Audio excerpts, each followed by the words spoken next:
बच्चों, कैसे हैं आप सब? आशा करती हूँ आप सब अच्छे होंगे, स्वस्थ होंगे। स्वागत है आपका इस कक्षा में। आइए आज हम पढ़ते हैं हिंदी का पाठ 8 साहसिक खेल। तो बच्चों आप जैसे स्कूल विद्यालय में पढ़ते हैं, आपका स्कूल में जो है गेम्स पीरियड होता होगा, है ना, खेल खेलने वाला।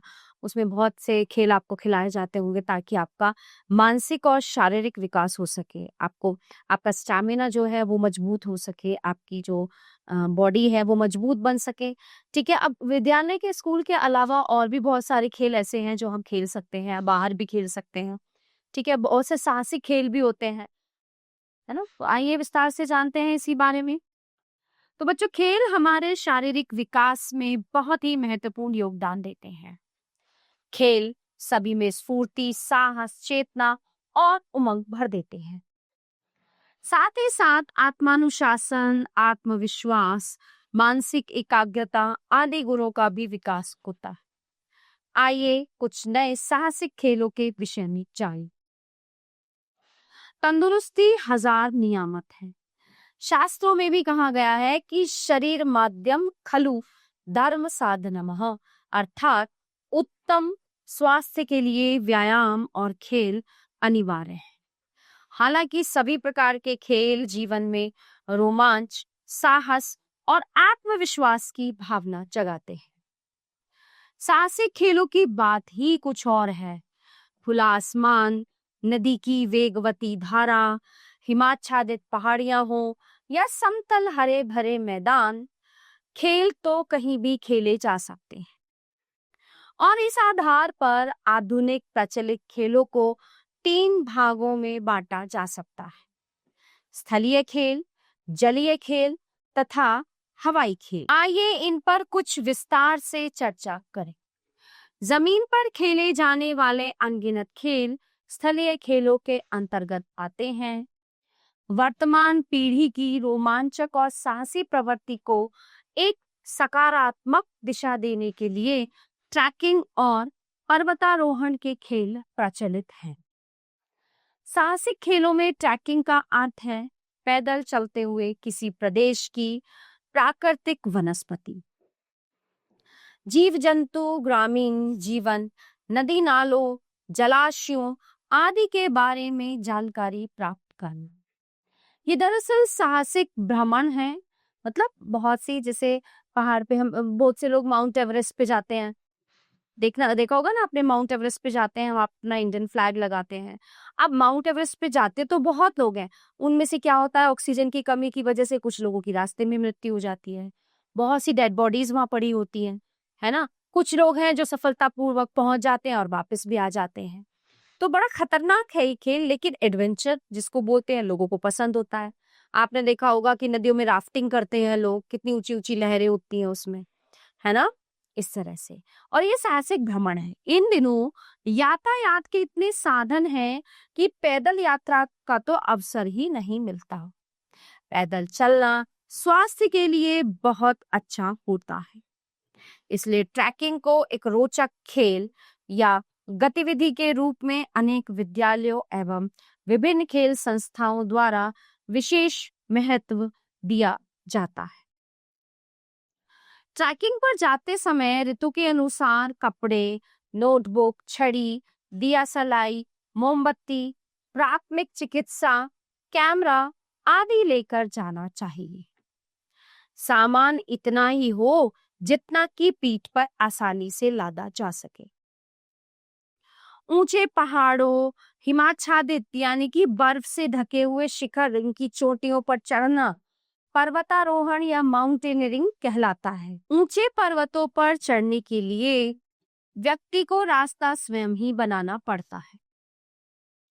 इसके लिए निपुणता, कौशल, तत्परता, सजगता, धैर्य और साहस आदि गुण अनिवार्य। पर्वतारोहण संस्थाएं पहाड़ों पर चढ़ने का प्रशिक्षण भी देती है।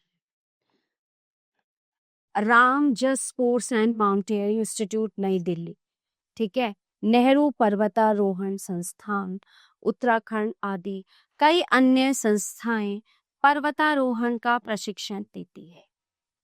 पर्वतारोहण के समय ऑक्सीजन सिलेंडर, स्लीपिंग बैग, धूप का चश्मा, प्राथमिक चिकित्सा सामग्री जिसको हम फर्स्ट एड बॉक्स कहते हैं, ट्रैकिंग के जूते, नोटबुक, कैमरा व अन्य आवश्यक सामान जिसे उठाकर चला जा सके साथ ले जाना चाहिए। पर्वतारोहियों को के साथ शेरपा कुली भी चलते हैं जिन्हें उस पर्वतीय क्षेत्र के विषय में पर्याप्त जानकारी होती है। विश्व की ऊंची पर्वत चोटियों पर विजय प्राप्त करने वालों को देश विदेश में मान सम्मान प्राप्त। बर्फ पर फिसलने का खेल जो है साहसिक खेल, वो स्कीइंग कहलाता है। पहाड़ी ढालों पर जहां बर्फ की मोटी परत जमी होती है, खिलाड़ी ski runner, ice stick, skiing shoes, skiing board, धूप का चश्मा, दस्ताने और लंबी बड़ी टोपी पहनकर बर्फ पर फिसलने का आनंद लेते हैं। और ऐसा माना जाता है कि इस खेल का प्रारंभ स्कैंडिनेविया से हुआ था। भारत में जोशीमठ के निकट स्थित औली का मैदान स्कीइंग के लिए विश्व प्रसिद्ध है। नदियों, झीलों, जलाशयों में खेले जाने वाले खेल जलीय खेल कहलाते हैं। तैराकी, वाटर पोलो के अतिरिक्त रिवर राफ्टिंग, कयाकिंग, कैनोइंग, पाल नौकायन आदि जल क्रीड़ाएं बहुत लोकप्रिय होती जा रही और झीलों में तैरते हुए हाथ से गेंद को मारकर खेलने जाने वाला खेल वाटर पोलो कहलाता है। देश के कई आवासीय विद्यालयों में खेल प्रशिक्षकों के संरक्षण में वाटर पोलो खेला जाता है। विदेशों में भी इसका पर्याप्त प्रचलन है। इससे हाथ, पैर और शरीर के भीतरी अंगों की मांसपेशियों का समुचित व्यायाम हो जाता है। राफ्टिंग अर्थात नदी की तीव्र धारा के प्रवाह की दिशा में नाव चलाना एक साहसिक कार्य है। गंगा की धारा देवप्रयाग से आगे बढ़ी तीव्र और वेगवती होती है। राफ्टिंग के लिए यह हिस्सा बड़ा उपयुक्त है। इसके लिए राफ्ट अर्थात सिंथेटिक फाइबर की बनी नौका, जीवन रक्षक जैकेट, हेलमेट और चप्पू की आवश्यकता होती है। प्रत्येक नौका में 6 से 8 लोग सवार होते हैं, जिनमें प्रशिक्षण का होना भी आवश्यक होता है। और ये खेल आनंददायी तो होता है, परंतु अत्यंत जोखिम से भरा होता है। अमेरिका, यूरोप और ऑस्ट्रेलिया में ये खेल बहुत प्रचलित है। कयाकिंग और कैनोइंग भी जल क्रीड़ा के लोकप्रिय खेल हैं। इन दोनों जल क्रीड़ाओं के बीच चालक या खिलाड़ी के बैठने की स्थिति में अंतर होता है। कयाकिंग में प्रयोग आने वाली नौकाएं सामने से ढकी होती हैं, क्या नौकाएं कुछ नीची होती हैं, जबकि कैनोइंग के लिए नौकाओं में चालक ठीक पानी की ओर मुंह करके बैठता है। इसमें नौका को चलाने के लिए दोहरे ब्लेड वाले पैडल लगे होते हैं। इस जल क्रीड़ा में सुरक्षा जैकेट और हेलमेट पहनना अनिवार्य होता है। कैनोइंग नदियों में खेली जाती है, जबकि कयाकिंग जलाशयों में खेला जाता है।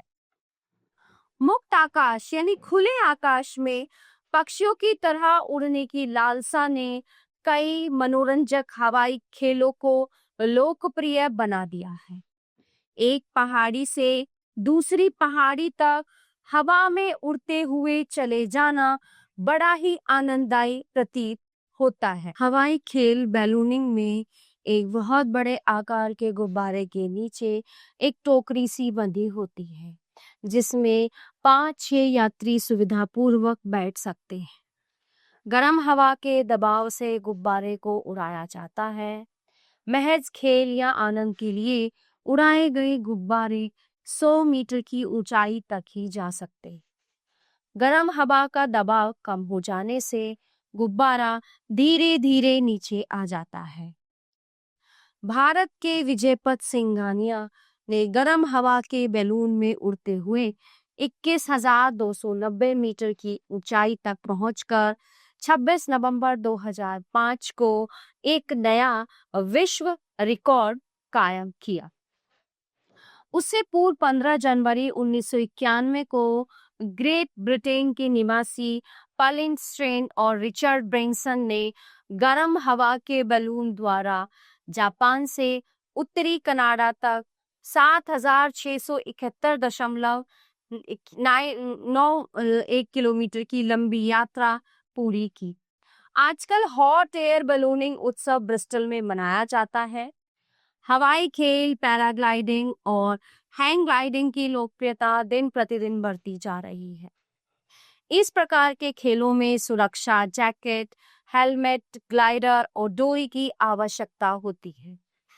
पैराग्लाइडिंग के लिए ऐसी ढलवां भूमि की आवश्यकता होती है जहां कोई प्राकृतिक बाधा जैसे पेड़, पौधे आदि न हो।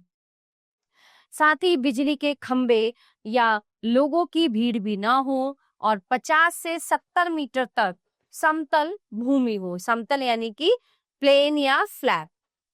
पैराग्लाइडिंग को भली भांति पकड़कर अपने हाथों को उसकी डंडी से बांधकर 50 से 60-70 मीटर तक सीधे दौड़ना पड़ता है, जिससे ग्लाइडर में हवा भर जाती है और खिलाड़ी दूर तक उड़ते हुए जा सकता है। इसमें स्वचालित मशीन लगी होती है। दूसरी ओर हैंग ग्लाइडिंग भी इसी प्रकार से की जाती है, परंतु ग्लाइडर में स्वचालित मशीन नहीं लगी होती है। प्रशिक्षित शिक्षकों के निर्देशन में ही ऐसे खेल आयोजित किए जाते हैं। ब्राजील, यूरोप, अमेरिका में इस प्रकार के खेलों का विशेष प्रचलन है। हवाई खेल पैरासेलिंग में खुले मैदान में पैरासेल को रस्सी की मदद से गाड़ी के साथ बांध दिया जाता है। गाड़ी के चलने के साथ खिलाड़ी भी पैरासेल बांधकर दौड़ता है, जिससे पैरासेल में हवा भर जाती है और हवा में ऊपर तैरने का आनंद आता है। इस खेल के लिए विस्तृत खुला मैदान, जीप गाड़ी, पैरासेल, रस्सी, हेलमेट, जीवन रक्षक जैकेट आदि की आवश्यकता होती है। निश्चय ही साहसिक खेल व्यक्ति में निर्भयता, उमंग, आत्मानुशासन, समूह में कार्य करने की प्रवृत्ति और प्रकृति से प्रेम की भावना जागृत करते हैं। तो ये थे कुछ साहसिक खेल जिन्हें कुछ चुनिंदा लोग ही कर पाते हैं। तो प्यारे बच्चों, ये पार्ट 1 पे समाप्त होता है। आशा करती हूँ आपको अच्छे से समझ आया होगा। मिलते हैं अगली कक्षा में। धन्यवाद।